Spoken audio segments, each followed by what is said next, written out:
कौड़ी के भाव गंवा गया। यही लिए कहना सोच की बात।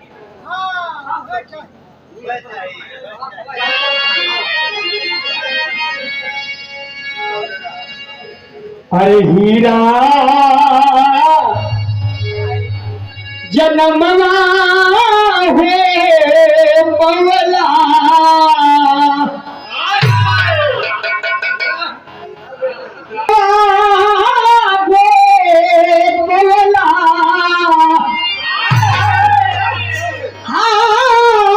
सुंदर मानुषा नावाया रे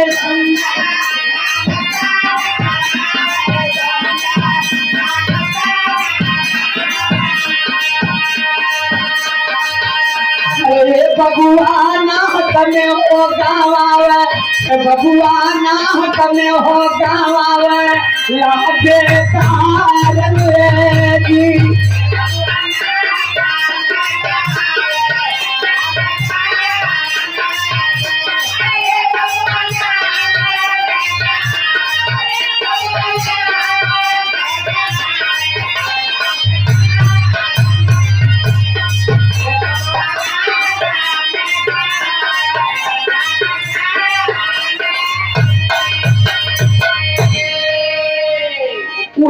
जन बतौली है कि प्रभु से करा रहो कैला करा अब भाजन आया रे करा।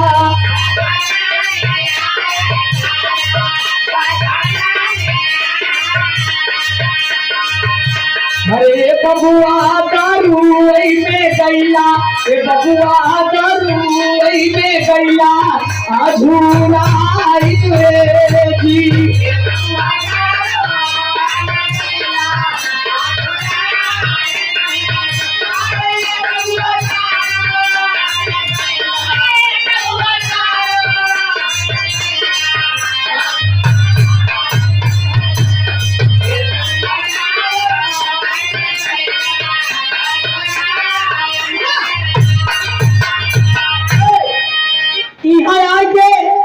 खेती दारू दारू गांजा यही में भिड़ा गईला।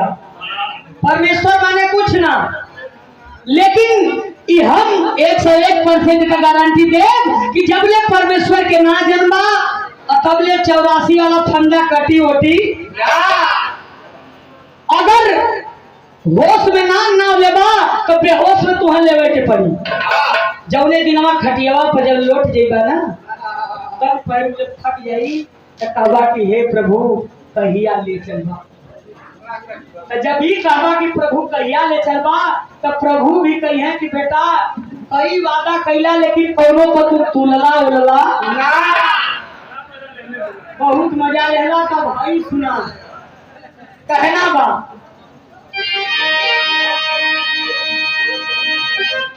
अरे बिना हरी भाजा लेना कटी चावारा सियाया रे कटी।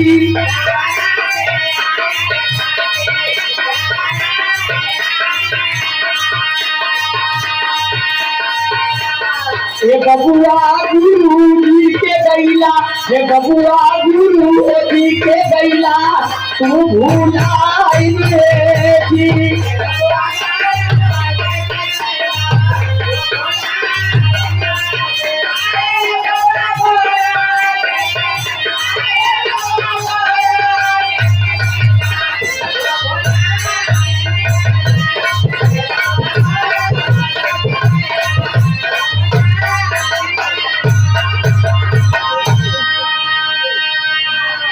इस तरह परमपिता परमेश्वर को आपको जानना होगा। आज ना जन्मा तो काल जन्मा, जब खटिया पलेट जीवा तब जन्मा। अब गीत कर ये आखिरी कड़ी चले जात बा।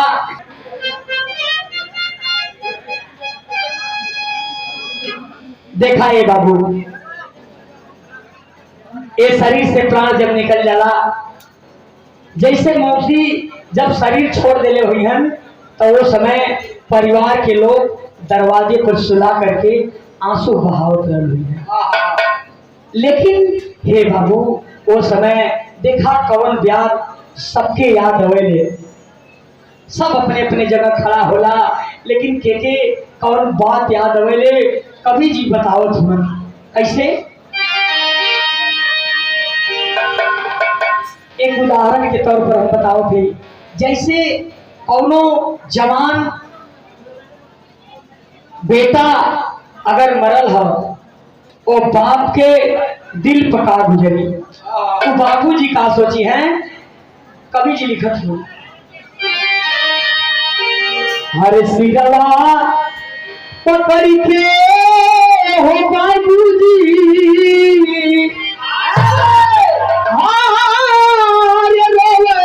लगुआरिया रोवे,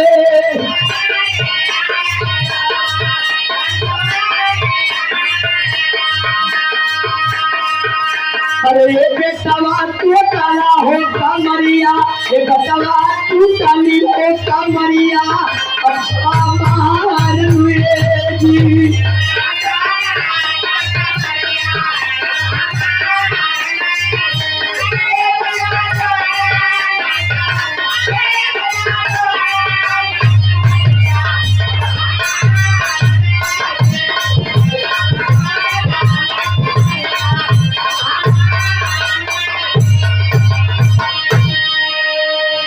हर पौआ पकड़ के रोवे, हर पौआ पकड़ के रोवे, तीनों अइला नवाया रे तीनों।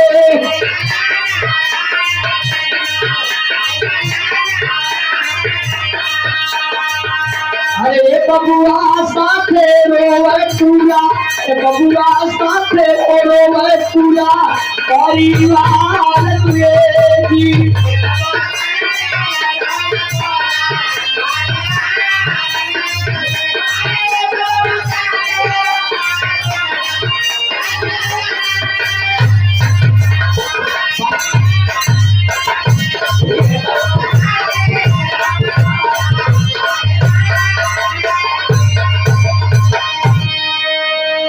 आखिरी लाइन में कहना है, अरे एक दिन अरे सब ही हो गई है सतगुरु के दुआरिया, अरे प्रभु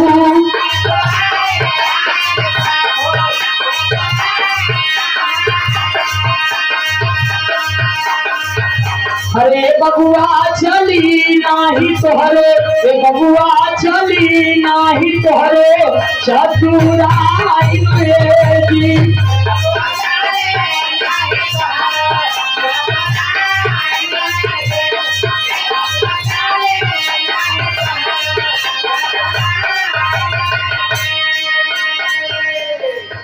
गावल फुलेंदर हो जे बरगाजी, पुरना का नवाया रे कभी।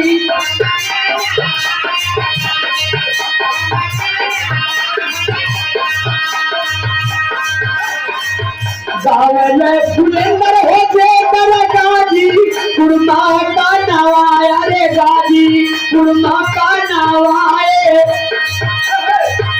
अरे बबुआ जी करे बात आजम गरमा का